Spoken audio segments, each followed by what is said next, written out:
میرے نبی کو دیکھو کھڑے دروازے پہ. کون؟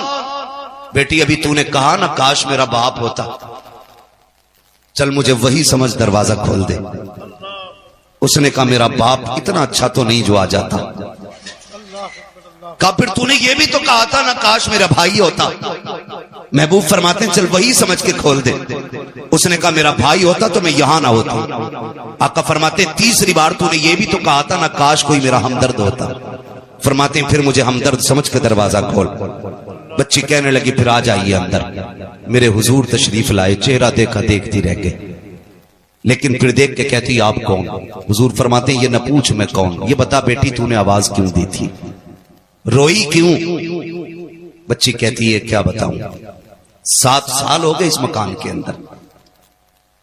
میں 8 سال کی تھی یا 9 سال کی تھی. اس وقت میرا باپ مجھے بازار میں بیچ کے گیا تھا اور یہ مجھے خرید کے لایا تھا. کہتی ہے وہ اچھی عادت والے آج تک مجھ پہ ستم رہا ہے. میں اتنی تھک چکی ہوں کہ اب مجھ سے کام نہیں ہوتا. یہ دیکھ میری عمر 15-16 سال ہے. تجھے نہیں لگتا مجھ پہ بڑھاپا آنے والا ہے؟ اتنی کمزور ہو گئی ہوں. محبوب فرماتے ہیں بیٹی روئی کیوں؟ اس نے کہا محترم سنے تو صحیح بات، یہ کام زیادہ ہے، طاقت نہیں ہے، بیمار ہوں، سر میں درد ہے. آج جب مجھ پہ ستم ہوا مجھے یاد آیا میرا باپ 7 سال پہلے بیچ کے گیا تھا بازار میں.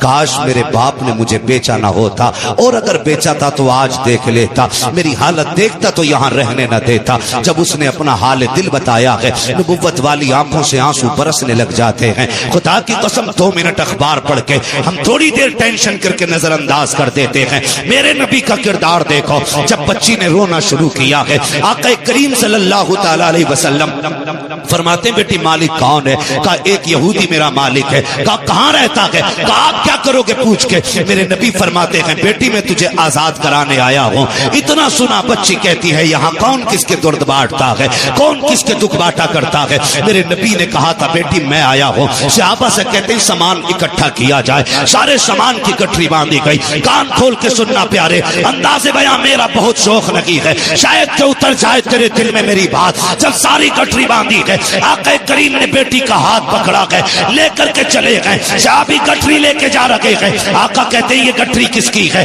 آقا اس بچی کا سامان ہے. میرے نبی کہتے ہیں لاؤ یہ سامان ہمیں دے دو. کیا کرو گے؟ آقا کہتے میں اپنے ہاتھ میں لے کے چلوں گا. سرکار غلام حاضر ہیں، ہم لے کے چلیں گے. تب میرے نبی نے کہا تھا یہ میری بیٹی کا بوجھ ہے، مجھے اٹھانے دو تاکہ قیامت تک کل کسی باپ کو اگر بیٹی کا بوجھ اٹھانا پڑے اسے غیرت نہیں آنی چاہیے، نبی کی سنت سمجھ کے بیٹی کا بوجھ اٹھانے لگ جائے. یہ میرے نبی کا کردار رہا. آقا کریم نے اس بچی کی بھائی یہاں نہیں، مسجد میں نہیں، بستر پہ لیٹ کے فیصلہ کرنا تو کتنا بڑا عاشق ہے حضور کا. یہ تو تیرا بستر بتائے گا تو نے کتنی غلامی کا حق ادا کیا. زبانیں لمبی ہوتی ہے، چوک میں بیٹھ کے پنچ بن جاتے. جی میرے سامنے کوئی ٹکتا نہیں. اوقات میرے ہوئے نام ور بے نشاں کیسے کیسے، زمین کھا گئی آسماں کیسے کیسے. حیثیت کیا ہے، اوقات کیا ہے ہماری. بڑے بڑے پہاڑ زمین کے اندر چلے گئے، کوئی نہیں بچا ہے اور نہ بچنے والا ہے. او بھائی جب اتنی بات میرے نبی نے کہی صحابہ رونے لگ گئے. کہ لاؤ یہ گٹھری میری بیٹی کی ہے، میں نے اسے بیٹی کہا ہے، لاؤ مجھے دو تاکہ قیامت تک کوئی باپ بیٹی کا بوجھ اٹھا کے چلے اسے غیرت نہیں لگنی چاہیے. وہ فخر سے کہے بیٹیوں کا بوجھ اٹھانا یہ غیرت کی بات نہیں، مدینے والے کی سنت کا طریقہ ہے. حضور نے گٹھری لے کے چلے. بچی ساتھ جا رہی. پہلی بار کسی نے بیٹی کہہ کے آواز دی تھی. بچی گئی، بستی سے باہر نکل گئے.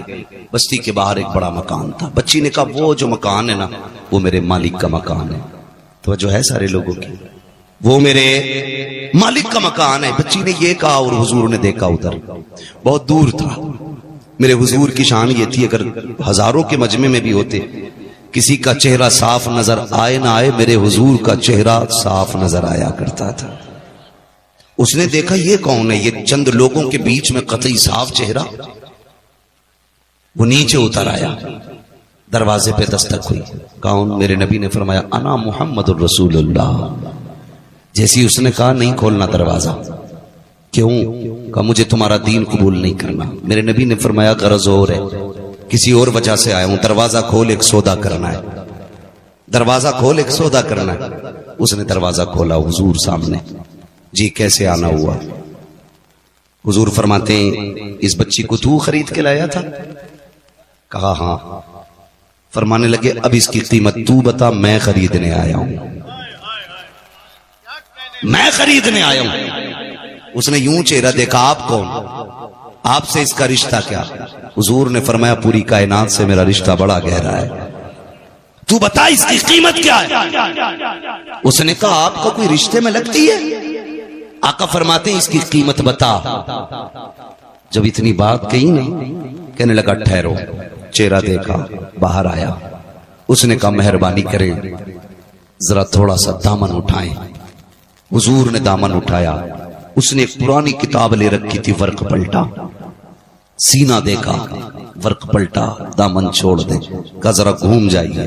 چاروں طرف سے حضور کو دیکھا، نشانیاں ملائی. اس کے بعد کہنے لگے آپ کا نام؟ میرے نبی نے فرمایا محمد ابن عبداللہ. کہا کہ خاندان قریش سے ہیں؟ کہا جی. امی کا نام؟ آمینہ. آ گئی.